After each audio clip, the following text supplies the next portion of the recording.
Good evening. Welcome back to the Rhodes Homestead.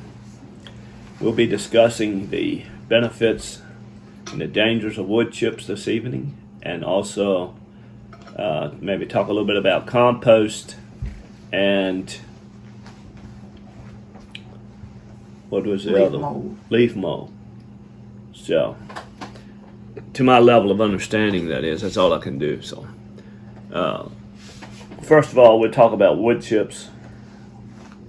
Wood chips in and of themselves are very good for soil because they hold moisture, they wick moisture when the soil is too wet. They're just very good. But there's a danger if you get raw wood chips from the center of a tree, like if you have a company that's clearing a power line or doing something like we do around here, they just chip the whole tree up.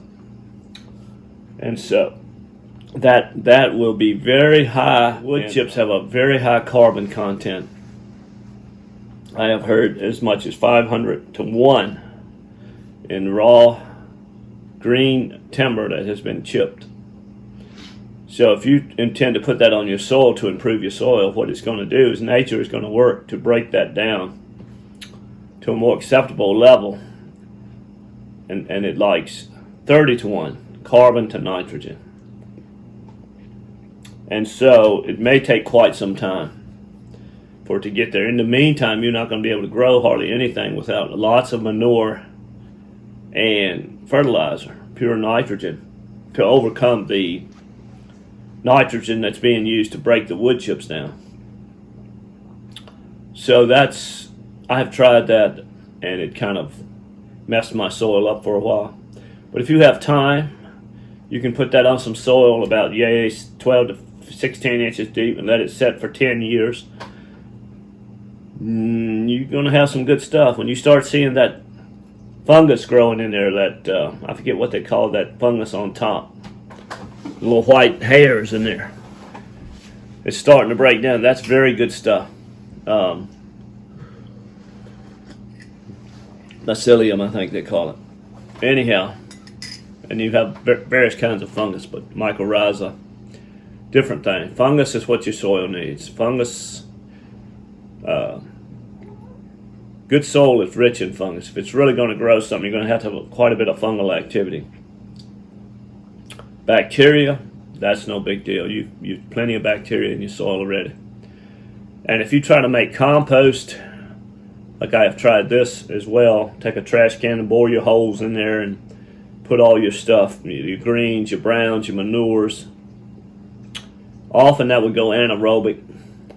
It's very difficult. I mean, even I have tried mixing this stuff, turning it every several days, and it wears you out.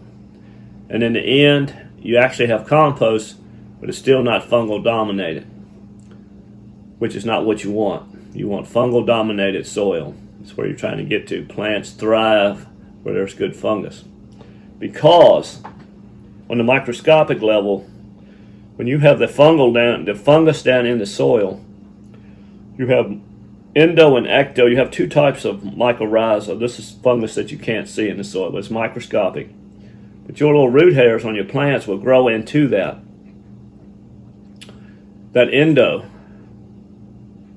That root will grow in there. And so all of that, if your whole garden is like filled with fungus, mycorrhiza, fungi, your plant will not be stressed because it has so much to draw from. If there's a need, it will send out a signal, sort of like our bodies do, and it'll be met because there's so much stuff there that they can draw from. The goal is to get the fungal activity up in your soil.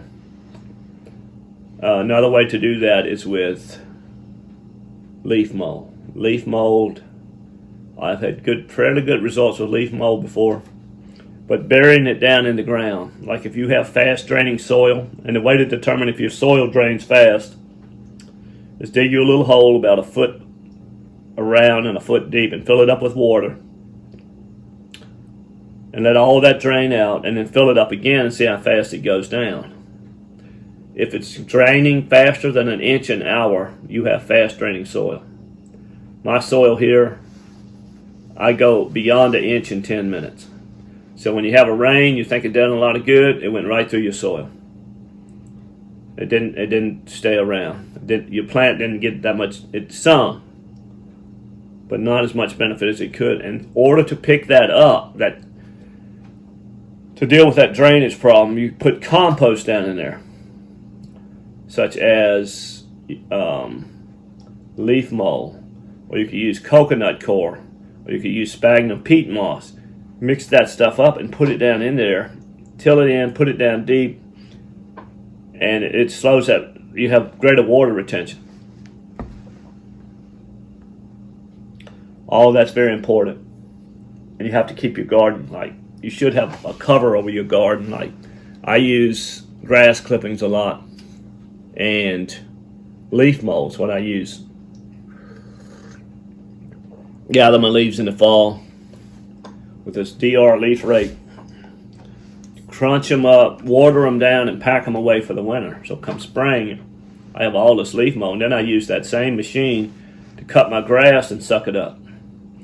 So then I can put all this grass clippings around my stuff. All that is to help hold the water in and for weed suppression. That works really nice. I tried that this year with my sweet potatoes. The vines, I believe, if as accurate as I can get, they were 15 feet across. And big old 7-pound sweet potato, the biggest one I grew. I mean, the Lord helped me grow it now. I didn't grow it, but the conditions are right. I'd never had that kind of stuff before. Another beneficial thing, if you can get a hold of some biochar, you can research that on the web. Inoculate your biochar. You can make your own in a fire pit, whatever, barrel. I did a bunch of that a couple years back, and I inoculated it with seabed minerals, various sun-dry things to get the nutrients in this stuff. And you grind it up fine and just put that all in my garden and dug it in. So that's at work for me. And that is one very good thing, because it will not break down. Once you paralyze that, once you have that hot coal and you quench it with water, and it puffs up, makes all these cracks, that thing is there for at least 1,000 years probably, so they say. That's going to hold nutrients. It's going to hold water. You can buy the stuff. You can make your own. There's plenty of things on the web that talks about biochar.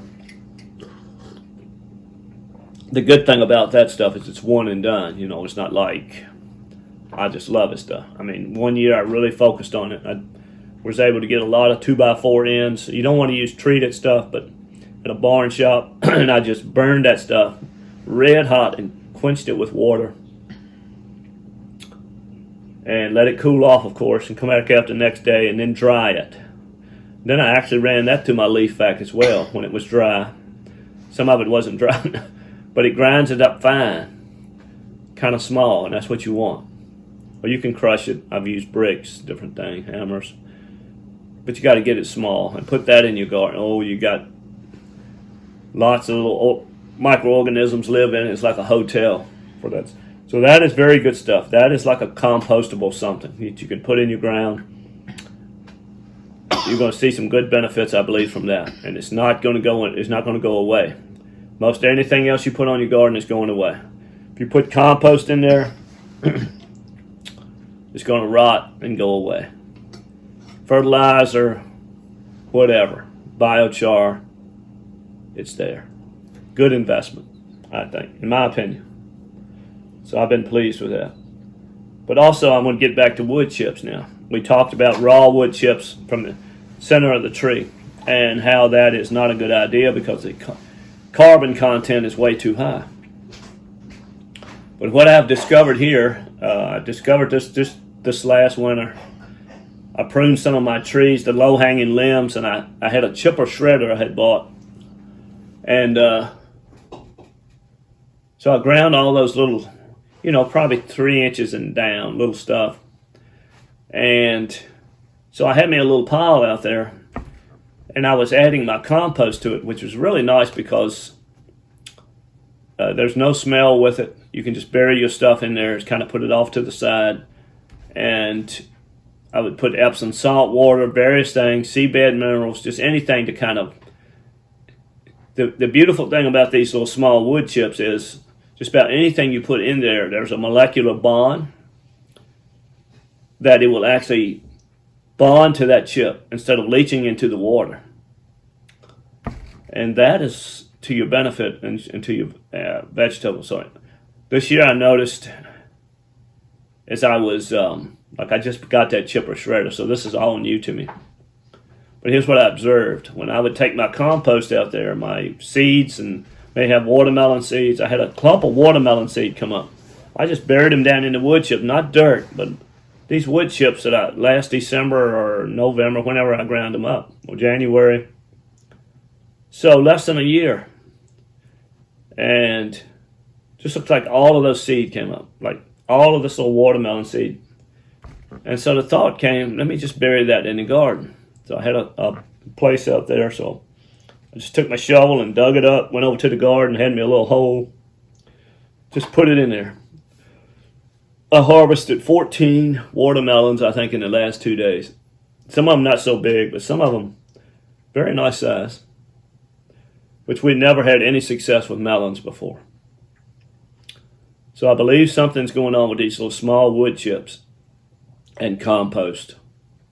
So a chipper shredder, I went to Northern Tool, $700, very good investment.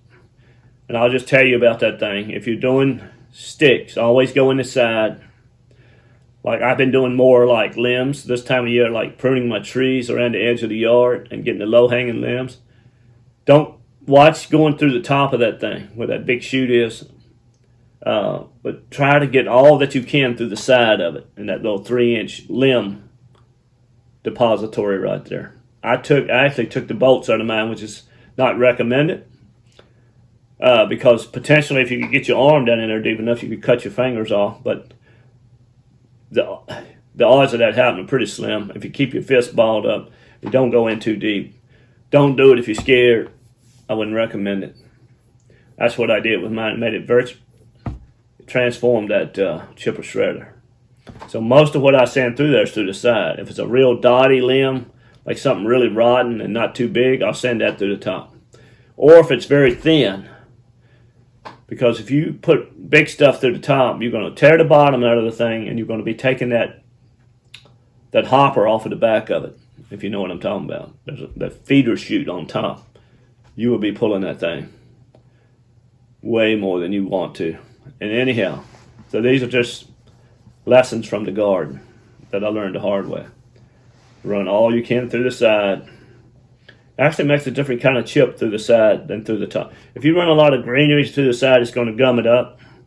But if you have some like dry limbs, not too big, and it's gummed up and you can smell it, you can see the smoke eventually will start coming up out of the thing. You know you need to run some dry stuff through the top. Not big limbs, but it will throw that stuff out the front then. You don't want to be cleaning that thing no more than you have to. If it plugs up and cuts off, you got to take the hopper off, and you got to clean all that garbage out of there. And trust me, you smell your belt smoking. I mean, it's a nightmare. So you will learn. So I'm trying to just give you some tips of things that I've learned. But those little chips, this might be the best thing yet I found for the garden beside biochar. Those smaller limbs, I'm saying down to anything that small and down, it will just eat that thing. You can just run it in there. Like bigger stuff, you got to kind of gnaw it down. Don't run big stuff through the top. You would destroy your machine. I tried it. Okay, so waiting for parts from China. Alas, 3 months waiting. So there you have it. That's chips. Little chips, I think you can use them pretty soon. Chips are the center of that tree. If you have those, they'll work fine around trees. Anything that's not an annual, a perennial, good. Walking trail, fine. Ruts in your yard and low places and soggy places, put them down. Just beautiful for that. Put that stuff in your garden and you're going to be weeping if you want to pick vegetables. I'm talking about green chips. After 4 or 5 years, when you start seeing the fungus in there, the mycelium, when you pull it back, you see that white stuff, you know you got something going on there. And so that's a good thing. You will never see mycorrhiza with the naked eye.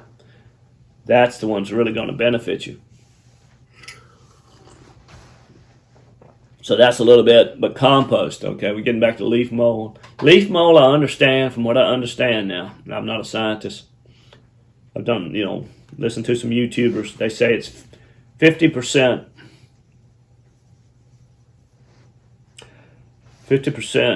fungus, 50% carbon. So those leaves are pretty powerful. Those leaves on those trees are valuable. They say an average tree and fertilizer price would be $50 a tree. You probably want to recoup that if you can. What a beautiful compost. I mean, you put that on your garden, if you were to till that in, I try not to till no more than I have to, but it just loosens your soil up. It becomes loamy. It's fantastic. But here's just something for the record. Years ago, when I was probably 10, 20 years, I tried this one year with this leaf mold thing. Wasn't a lot of it. I didn't have access to the web back then. It was just something I decided to try. Maybe something I read. So I ground up a bunch of leaves with my lawnmower and ground them really small and fine and took a big old wheelbarrow to my tomato patch. And so I tilled the dirt and I actually pulled the dirt out of there and put that leaf mold down under there. Just down and covered it back up with dirt. I could not believe the tomatoes that year. That, instead of that water draining through that dirt, that leaf mold held that water down there and nourished those roots. The tomatoes I grew, of course I don't attribute all this to leaf mold, were sweet. The cherry tomatoes, everybody thought must be putting some kind of sugar in them. I remember those tomatoes. I grew sweet broccoli in that patch. There was minerals in there. Whenever your vegetables are sweet, there's minerals in your soil. Lack of minerals is what's killing us. Not vitamins. Plants are able to synthesize vitamins from sunlight. Minerals have to be in the soil. Minerals have to be broken down. The way to get minerals in your soil is to plant a cover crop in the fall. So this might be getting off the subject just a bit, but this would fall under compost probably. This year I'm planting rye, icicle radish, and crimson clover. Now granted, come about a month before you plant, you got to terminate the stuff. So you have to cut it down with something. You can mow it, you can whatever, crimp it. You can take your hedge trim, cut it down. I have some mat I bought from Berlin Seed Company, 50 by 15. Just lay that on there a month before and kill that stuff. If you don't kill it, it's going to hinder your plants. The rye has a enzyme in there, I think they call it, that hinders plant growth. What about the cereal rye? Yes, you definitely want cereal rye. You don't want the small seed. You want the big seed. The little seed will be more like a blade, and it's just almost impossible. It's hard to terminate it. Where the cereal rye will have more of a stalk. When it gets to the stalk stage, you can crimp it, which means get right down to the ground with a blade. You can have a blade on your tractor or a roller, and you can crimp that stuff down. And that is good. And if you crimp it the way your rows are, then you can make your row right in that stuff. And then you have a nice cover for your ground so it doesn't bake, doesn't compact. You can plant right in there. That will provide, like we said, protection from the elements, weed control, and all those roots that were in there. Like I started my rye probably 2 weeks ago, and I'm slowly, as I terminate my garden, I'm planting more rye all the time. So about 2/3 of it now is like, it's coming up, it's probably this tall. So yeah, put that stuff down. If you have like a spray head on your water hose, I didn't even till it. I did till a little bit of it. But in other places where I had leaf mold and grass down, I didn't have to till it. I just raked all the grass back. And I just spread my seed and got up there with that wand on that water hose with the center. And I just run it all over it. And I had my big old boots on, so I just packed it down. Walked all over that garden where I planted it. And it just puts it down in the dirt. Just not very deep, but the water, you got to get it in the dirt. So then I came back with the grass clippings I had, and I just like lightly covered it to where the birds wouldn't get it. Didn't have to buy straw, none of that. So free stuff. If you have a yard, save those. Yeah, if you don't spray your yard, save your clippings. You don't want to put herbicide on your garden. You don't want to eat herbicide. So not only is it bad for your plant, I guarantee it's bad for you. So trying to go organic as much as possible. I may use some organic fertilizers on occasion. I will use tomato tone, garden tone, just a little bit. Various things. Put plenty of lime down. Put my tomatoes for the end rot, blossom end rot. Just all kinds of little stuff like that. Very good to do. What else was it? Trifecta, yeah, I use a little Trifecta Plus. I think that's an organic, blood meal, various things. I put that down in my sweet potatoes. Did I tell you about the sweet potatoes? I think that's in another video where I double tilled. So I had lots of dirt and I made me a big mound. But I put the Trifecta right in the middle of those two rows. Heaped that dirt up probably that high. And just put my slips in there every 1.5 feet or so. And I've never been able to grow sweet potatoes, but this year, like they just took off. But you have to have the room for it. Yeah, it takes plenty of room. My vines were 15 feet, so allow for that. But you don't have to do that. You can cut the vines. I just let mine grow because I didn't plant as much garden. I was trying to deal with some bug issues. I don't have enough fungus in my garden. And so my plants get stressed at times, and like, I don't know if you're familiar with Paul Gauchi, but he would say there are bugs of the police force, God's police force. And when things are suffering, they come and arrest your plant, destroy it. Therefore, the fungal activity, you don't have to worry about bacteria. You have that in your soil. Fungus, you have to get your fungal activity up. Small wood chips, the leaf mold, all of those things. Compost will hold the water. You get that leaf mold down in the ground somehow. Till it in deep. Or you may even like till your cover crop in, like cut it off and just till it in. And if you got a deep tiller, I wouldn't do that every year because that really wrecks your whole system under there. I mean, all that fungus that you've been working to grow is now destroyed. But yes, it will put some lovely green manure down in your garden. And that's not a bad thing. So sometimes you have to weigh the pros and cons. You have to do it every now and then just to up the compost value down in your garden, especially if your ground is draining fast. If the water's just going through there, your garden's going to dry out. All those little critters down in there that are working, the nematodes, I forget what all of it is now, but the whole ecosystem. It has to be, it's aquatic. It has to be damp, or not wet, but damp down in there for that stuff to move about and work.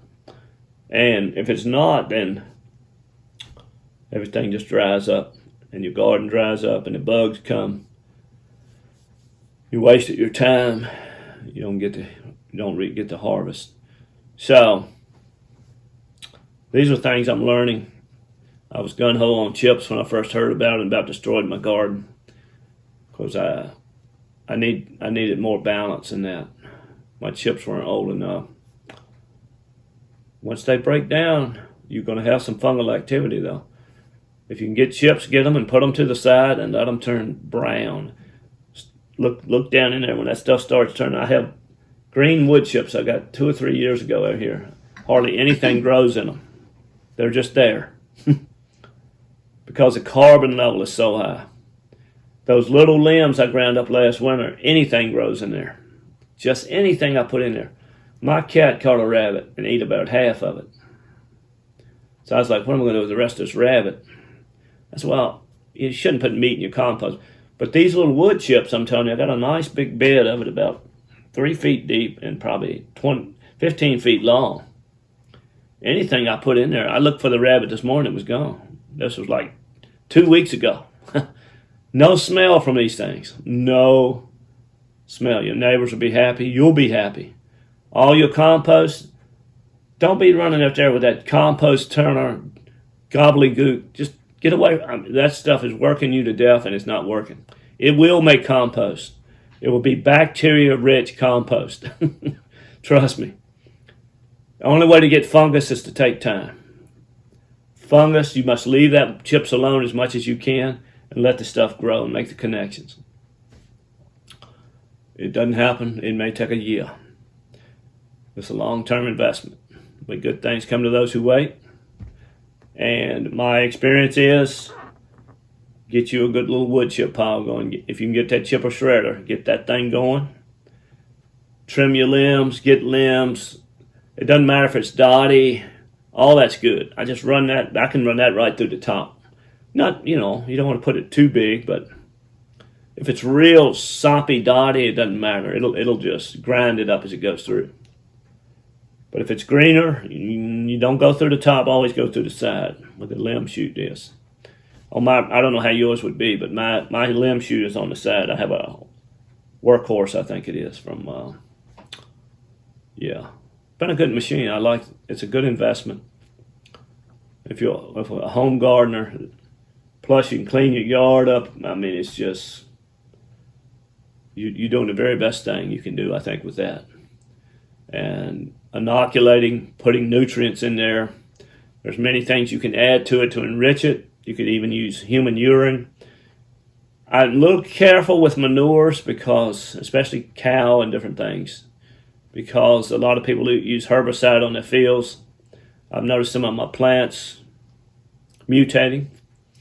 Leaves not looking exactly right. I'm thinking a lot of that came from some herbicide. Maybe it was sprayed on a field. The cow, ate the stuff. Now, you're eating it. So, I don't use a lot of manure. One thing I think works good is seabed minerals. C90 is pretty good stuff, I believe. It's got a lot of micronutrients I think it's from the ocean there. Lots of minerals. I put that stuff in things. And so another thing I've been doing is some of the compost tea, aerating the tea.